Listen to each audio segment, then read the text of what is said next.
जय हिंद विद्यार्थियों। आज की क्लास में हम लोग डिवीजन में भाग में डिवीजन एल्गोरिथम पढ़ेंगे। डिवीजन एल्गोरिथम क्या होता है? जैसे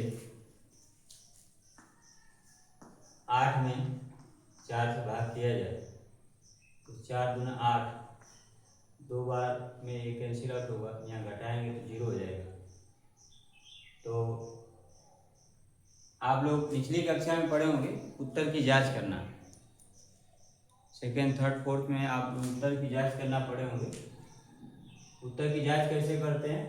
तो ये जो 4 है इसमें भागफल जो है 2 से गुणा करेंगे और शेष पर जोड़ देंगे तो क्या आना चाहिए? 8 के बराबर आना चाहिए। इसको यहाँ जो होता है ये भाजक होता है। भाजक, इसमें भाज्य में भाग करने पर भागफल प्राप्त होता है और यहाँ पे नीचे क्या प्राप्त होता है? शेषफल। तो ये डिवीजन एल्गोरिथम है ये कि भाजक से भाज्य में भाग करने पर जो भागफल आएगा यहाँ शेषफल प्राप्त होता है।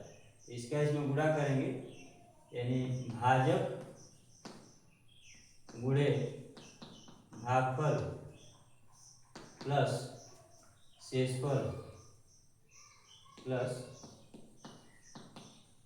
शेषफल बराबर भाज्य। ये विभाजन एल्गोरिथम है। भाजक गुणे भागफल प्लस शेषफल बराबर भाज्य, यानी भाज्य के बराबर क्या होगा? जो डिवाइडेंट होता है, डिवाइडेंट भाज्य जो होता है वो भाजक और भागफल का गुणा करके शेषफल जोड़ेंगे तो बराबर हो जाएगा।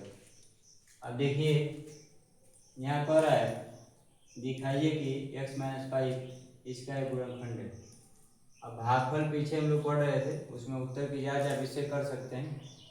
इसमें जो है उसका एप्लीकेशन दिया है, इसको हम 2 विधि से हल करेंगे। एक डिवीजन एल्गोरिथम जो विभाजन एल्गोरिथम है वो है क्या एल्गोरिथम, तो वहाँ लिखा गया है, उसको सही क्रम में लिख दिया जाता है कि भाज्य बराबर भाजक गुणे भागफल प्लस शेषफल।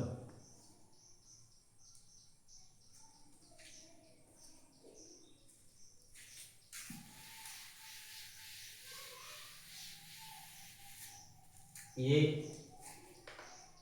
विभाजन एल्गोरिथम है। अब देखिए ये इससे इसमें भाग करेंगे तो गुणनखंड है कि नहीं ये पता करना है। तो अभी जो भाग किया गया है 4 से 8 में भाग किया गया तो इसका शेषफल 0 आ गया।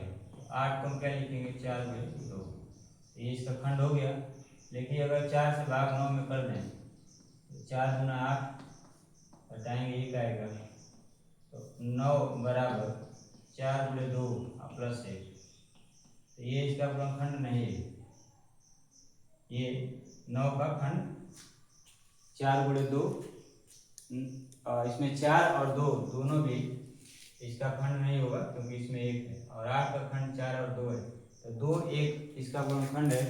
यहाँ पे देखिए इसी तरह से x - 5 इसका खंड है कि नहीं है, यानी इसका खंड किया जाए तो x - 5 आना चाहिए। तो खंड करना हम नहीं जानना होगा, भाग से यानी इससे इसमें भाग करेंगे। ये जो है भाजक है, ये भाज्य है। तो भाजक से भाज्य में भाग करने पर शेषफल क्या आना चाहिए? 0। जैसे इसका खंड कब होगा? भाजक गुणे भागफल, तो यहाँ शेषफल क्या हो जाएगा? जब शेषफल बराबर 0 हो तो यदि शेषफल 0 हो जाए, शेषफल बराबर 0, तब क्या होगा? यदि शेषफल 0 हो जाए तो भाज्य किसके बराबर होगा? भाज्य, शेषफल यहाँ 0 रख दें तो भाज्य बराबर भाजक 1 गुणे भागफल, शेषफल शून्य हो जाएगा तो भाज्य जो है भाजक और भागफल के गुणनफल के बराबर हो जाएगा, अर्थात इसका गुणनखंड हो जाएगा, 2 खंड होगा। अब ये भी इसका खंड होगा, इसका खंड ये भी होगा और भागफल भी इसका खंड होगा, भाजक और भागफल दोनों इसका खंड होगा। ठीक है, अब इसमें क्वेश्चन समझ में आ गया होगा आपको। x माइनस फाइव का ये गुणनखंड ज्ञात है कि x माइनस फाइव इसका एक गुणनखंड है कि नहीं, x plus two x square plus 3x plus 2 का गुणनखंड है कि नहीं, x minus 3 2x cube plus 7x square minus 24x minus 45 का गुणनखंड है कि नहीं। तो इससे इसमें भाग करेंगे, अगर शेषफल 0 आएगा तो कहेंगे गुणनखंड है। यहाँ तक कर दिखाइए कि इसका गुणनखंड है, इसका मतलब ये हुआ इन सभी भाजकों का इस सभी भाज्य में भाग करेंगे तो क्या आएगा, शेषफल 0 आएगा। ये स्पष्ट है कि शेषफल 0 आएगा। यदि शेषफल 0 नहीं आता है तो ये प्रूफ करना है वो नहीं होगा, इसका मतलब आप भाग गलत किए हैं। इसी तरह से क्वेश्चन समझिए, के का मान ज्ञात कीजिए। यदि यह इसका एक गुणनखंड है और इसमें के है, इससे भी इसमें भाग करते जाएंगे, के आता जाएगा, इससे इसमें भाग करेंगे। ठीक है, जब इससे इसमें भाग करेंगे तो लास्ट में शेषफल में के आएगा। तो यदि ये दिया है कि यह इसका गुणनखंड है, तो गुणनखंड है तो शेषफल क्या होगा, 0 के बराबर कर लेंगे। तो जो शेष आएगा शेषफल उसको बराबर 0 कर लेंगे, हल कर देंगे तो के का मान निकल जाएगा। सेम क्वेश्चन है, इसे इसमें भाग कर दिया जाए तो सॉरी 2x माइनस 1 इसका एक गुणनखंड है। ठीक है, तो के का मान पूछ रहा है क्या होगा, यानी सब में जो भाग करने के बाद इसमें शेषफल 0 आएगा, इसमें शेषफल जो भी आएगा उसको 0 के बराबर करेंगे, के का मान आएगा। यहाँ क्वेश्चन ये है कि बहुपद ax cube plus 3x square minus 3 और 2x cube minus 5x plus a को x माइनस 4 से विभाजित करने पर शेषफल समान प्राप्त होता है, a का मान बताइए। यानी x माइनस 4 से इसमें भाग करेंगे, जैसे इसमें k के रूप में शेषफल आ जाता है, a के रूप में शेषफल आएगा, और फिर इसे इसमें भाग करेंगे, इसमें भी a के रूप में शेषफल आएगा, जो शेषफल आएगा उसमें a सम्मिलित होगा। और यहाँ प्रश्न में कि दोनों का शेषफल समान है, दोनों शेषफल को बराबर कर लेंगे, वह एक रैखिक समीकरण बनेगा। ए में रैखिक समीकरण बनेगा, उसी को सॉल्व कर देंगे तो ए का मान निकल जाएगा। ठीक है, यानी सब में क्या करना है, भाग ही करना है। तो हम एक पहले विधि जो भाग विधि है इसके हिसाब से जो है हम इसको सॉल्व करते हैं। यानी बस ये याद रखिएगा कि गुणनखंड होने के लिए क्या जरूरी है, भाजक से जब भाज्य में भाग करेंगे, अगर शेषफल शून्य आता है तो जो भाजक होता है वो भाज्य का एक गुणनखंड होता है। जैसे x माइनस 5 है, x माइनस 5 इसका गुणनखंड है कि नहीं, तो x माइनस 5 से x square minus 11x plus 30 में भाग किया जाएगा। भाग के लिए पिछले वीडियो में क्या बताया गया था, इससे इसमें भाग करेंगे तो यहाँ पे समान चिन्ह प्लस हो जाएगा, एक से एक में भाग करेंगे एक होगा, x का एक्स स्क्वायर में भाग करेंगे तो x आएगा। अब इससे दोनों में गुणा करिए तो इसका गुणनफल एक्स स्क्वायर माइनस 5x, अब घटा देंगे इसमें तो चिन्ह बदल देते हैं, x square minus x square 0 minus 11x plus 5x तो माइनस 6x, यहाँ दो पद है तो यहाँ भी दो पद करना होगा, तो ये प्लस 30 उतार लिए। अब क्या करेंगे, इसका इसमें भाग करो तो प्लस है माइनस है, विपरीत चिन्ह माइनस होगा, एक का 6 में भाग करेंगे 6 होगा, x से x कट जाएगा। अब माइनस 6 का दोनों में गुणा करें माइनस 6x, अब माइनस माइनस प्लस हो जाएगा, 6 × 5 30 हो जाएगा। घटाते हैं, घटाने में चिन्ह बदल जाएगा, ये माइनस 6x प्लस 6x 0 और 30 माइनस 30 ओवरऑल क्या हो जाएगा 0। यानी इससे इसमें भाग किया गया तो इसका शेषफल क्या है 0, ये शेषफल है। जब शेषफल शून्य है तो ये इसका क्या होगा, गुणनखंड होगा। ठीक है, अब आप भाग सीख चुके हैं, इससे इसमें भाग करिएगा शेषफल क्या आएगा 0, इससे इसमें भाग करिएगा शेषफल क्या आएगा 0, इससे इसमें भाग करेंगे शेषफल क्या आएगा 0। जब आएगा शेषफल 0 तो लिखेंगे चूंकि शेषफल शून्य है इसलिए x माइनस 5 बहुपद x square minus 11x plus 30 का एक गुणनखंड होगा। ठीक है,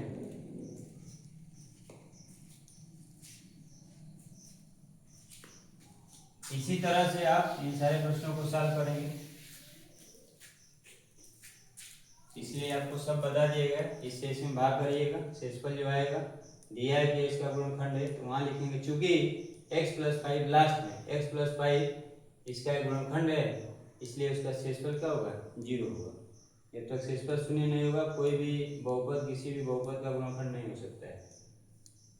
अब इसको शेषफल प्रमेय से कैसे लगाते हैं, तो x माइनस 5 इसका एक गुणनखंड है, तो इसमें इसको मान लिया जाएगा एफ ऑफ एक्स बराबर x square minus 11x plus 30।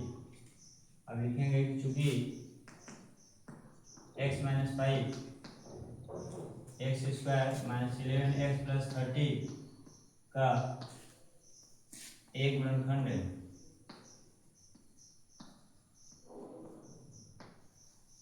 इसलिए x बराबर 5 इसमें रखा जाएगा, एफ ऑफ 5 रखेंगे, यहाँ हो जाएगा 5 का स्क्वायर माइनस 11 इंटू 5 प्लस 30, ये 25 और माइनस 55 और प्लस 30, इसको जोड़ कर घटाएंगे तो क्या आएगा, 0।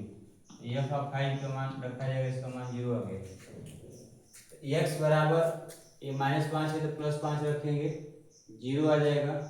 ठीक है, इसका गुणनखंड होगा x का, x प्लस 2 बराबर 0 लेंगे तो x का मान आएगा -2 इसमें रखा जाएगा तो 0 आना चाहिए। x बराबर 3 रखेंगे तो 0 आएगा। अब यहाँ x का मान निकालेंगे 3x माइनस 2 से, x का मान 2/3 होगा, 2/3 रखने पर 0 आ जाएगा। तो ये शेषफल प्रमेय से भी लगा सकते हैं, एक भाग से लगा दिया जाए, एक शेषफल प्रमेय की सहायता से लगा दिया जाए, जो यहाँ दूसरा मेथड है। ठीक है, ये दूसरा रूल है। ठीक है, ये नियम जो है 2 है, इसके पहले जो भाग करके बताया गया वो रूल 1 है।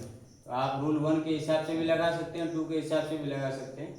ठीक है, ऐसे यदि k का मान कैसे है, यदि तो बताएं इसे, इसमें भाग करिए, शेषफल 0 के बराबर रखिए, इसमें x बराबर -5 रखेंगे तो यह इसका गुणनखंड है।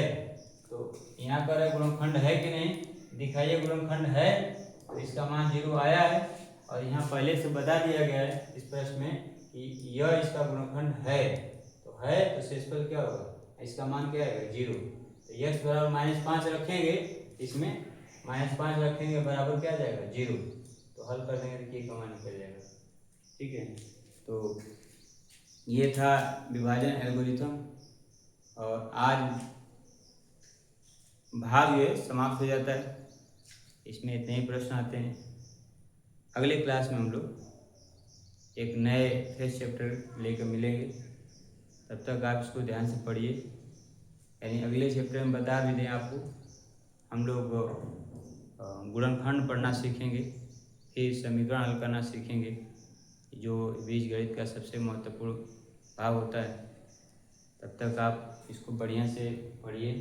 बता दिया गया आप लोगों को, इस सभी को कॉपी कर लीजिए, इसके अलावा उसके बाद इसको सॉल्व करिए, जो रूल बताया गया है उसको सॉल्व करिए। सॉल्व करने के बाद जब ये हो जाता है तो अपने बुक का यानी किताबों से प्रश्नों को लीजिए और खूब लंबी एक्सरसाइज करिए। मैथमेटिक्स में यदि एक्सरसाइज नहीं होता है तो नियम केवल जानने से बहुत ज़्यादा दिन तक याद नहीं रहेगा, कैलकुलेशन अच्छा नहीं होता है। जिसका कैलकुलेशन अच्छा नहीं होगा उसको मैथमेटिक्स समझ में तो आएगा लेकिन करने में समस्या होगी। ये टाइम टेकर सब्जेक्ट है, ये समय ज़्यादा लेता है, इसलिए समय पर कमांड करने के लिए एक्सरसाइज लंबी होनी चाहिए, कैलकुलेशन फास्ट होना चाहिए। उसका मात्र एक ही उपाय है, लंबी एक्सरसाइज। तो आज की क्लास में बस इतना ही। नेक्स्ट क्लास में एक फ्रेश चैप्टर के साथ मिलेंगे, तब तक आप अपना ख्याल रखिए। धन्यवाद।